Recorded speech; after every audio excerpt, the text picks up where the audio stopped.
তো ভিউয়ার্স, অনেকেই বলে যে ফেসবুক পেজের রিচ আস্তে আস্তে ডাউন হয়ে যাচ্ছে। তো দেখেন, ফেসবুক পেজের রিচ ডাউন হয়ে যাওয়ার বেশ কিছু কারণ থাকে।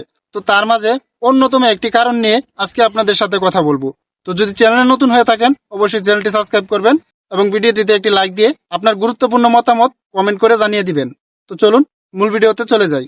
তো ভিউয়ার্স, আমরা যখনই আমাদের ফেসবুক পেজে ভিডিও আপলোড করতে থাকি, সেখানে সেই ফেসবুক পেজের ভিডিওতে আস্তে আস্তে ভিউ হয়, লাইক হয়, কমেন্ট হয়। তো আমরা যখন নোটিফিকেশন চেক করি, সেক্ষেত্রে দেখা যাচ্ছে যে একজনে যদি কমেন্ট করে থাকে, সেই কমেন্টটি দেখতে হলে আমাদের নোটিফিকেশনে ক্লিক করতে হয়। নোটিফিকেশনে ক্লিক করলে অথবা প্রোফাইলে ঢুকলে, যেখান থেকে আমরা দেখি না কেন, প্রোফাইলে ঢুকে যদি আমরা আমাদের প্রোফাইলটিতে স্ক্রল করতে থাকি, সেক্ষেত্রে আমাদের আপলোড করা প্রত্যেকটি ভিডিও আস্তে আস্তে প্লে হতে থাকবে। দেন 1 সেকেন্ড 2 সেকেন্ড করে প্লে হতে থাকবে।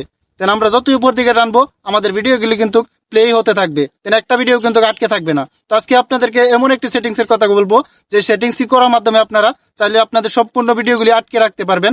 দেন আটকে রেখে আপনারা আপনাদের প্রোফাইল অথবা নোটিফিকেশন যেখান থেকে চেক করেন না কেন, চেক করতে পারবেন আপনাদের কমেন্টগুলি এবং রিপ্লাই দিতে পারবেন আপনাদের সেই কমেন্টগুলিতে।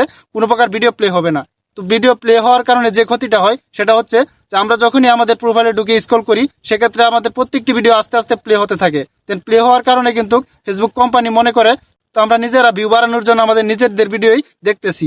তো এই ক্ষেত্রে ফেসবুক কোম্পানি অথবা ফেসবুকের অ্যালগরিদম আমাদের সেই পেজটিকে আস্তে আস্তে ডাউন করে দেয়। একসময় আমাদের সেই পেজটি ফিউজ হয়ে যায়। তো চলুন আমরা আজকে এই সেটিংসটি দেখে আসি, যে কিভাবে আমরা আমাদের প্রোফাইলের অটো প্লে ভিডিওগুলি অফ করে রাখতে পারি। চলুন শুরু করা যাক। তো ভিউয়ার্স, অটো প্লে ভিডিও বন্ধ করতে হলে আপনাদের যে কাজটি করতে হবে, তো সর্বপ্রথমে এখানে ডট মেনুর উপরে ক্লিক করতে হবে। দেন 3 ডট মেনুর উপরে ক্লিক করলে এখান থেকে সেটিংস আইকনের উপরে ক্লিক করে দিবেন। দেন সেটিংস আইকনের উপরে একটি ক্লিক করে দেওয়ার পর একটু স্ক্রল করে নিচের দিকে আসবেন। দেন এখানে মিডিয়ার উপরে ক্লিক করবেন। দেন মিডিয়ার উপরে ক্লিক করার পরে এখান থেকে দেখেন যে on mobile data and wifi, তো এই অপশনটা দেওয়া আছে। দেন আমরা কিন্তু এই অপশনটা রাখবো না। দেখেন এখান থেকে নেভার অটো প্লে ভিডিও, এই অপশনটা সিলেক্ট করে দিবে। That's it.